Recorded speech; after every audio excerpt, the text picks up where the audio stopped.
نبی علیہ الصلوۃ والسلام فرمایي وای دا لا حول ولا قوة الا بالله، لا حول ولا قوة الا بالله. نبی علیہ الصلوۃ والسلام فرمایي وای دا د یو کم سلو بیمارو علاج دی، یو کم سل بیماری.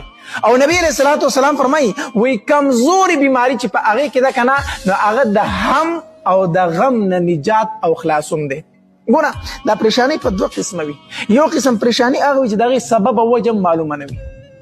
الکه زړه می خپه دی، زړه می تنگ دی، زړه ته می خوشحالي نه راځي.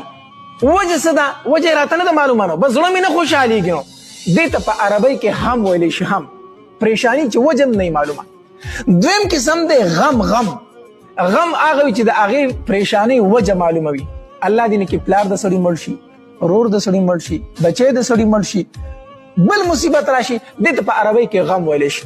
نو نبی علیہ الصلوۃ والسلام فرمایي وای دا لا حول ولا قوة الا بالله دا وظیفه چې ده کنه دا د غم او د هم هغه پریشانی چې سبب معلوم یو هغه پریشانی چې سبب نه معلوم د دې دواړو نه د خلاصي لپاره بهترینه وظیفه ده. لا حول ولا قوة الا بالله. حدیث مبارک کې دې ته د جنت د خزانو نه یو خزانه ویلي شوې ده. دا د جنت د خزانو نه یو خزانه ده، دا لا حول ولا قوة الا بالله دا وظیفه. او حدیث مبارک کې راځي نبی علیہ الصلوۃ والسلام فرمایي وای کم انسان، نبی علیہ الصلوۃ والسلام فرمایي وای کم انسان چې د کور نه اوزي او دا کلمات اویلو بسم الله توکلت علی الله ولا حول ولا قوة الا بالله، دا کلمات ویلو بسم الله توکلت علی الله ولا حول ولا قوة الا بالله.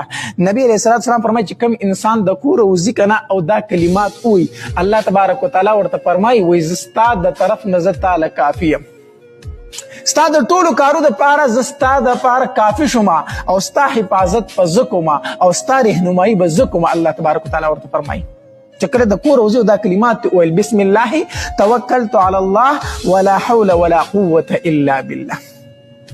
نو دا ډیر بهترین وظیفه ده. پریشانی در باندې راشي حدیث مبارک کې راځي یو صحابي دی عوف ابن مالک الاشجعی رضی الله تعالی عنه د نبی علیہ الصلوۃ والسلام لراغوي د الله پاک پیغمبره یو زوی مې دی السالم رضی الله تعالی عنه.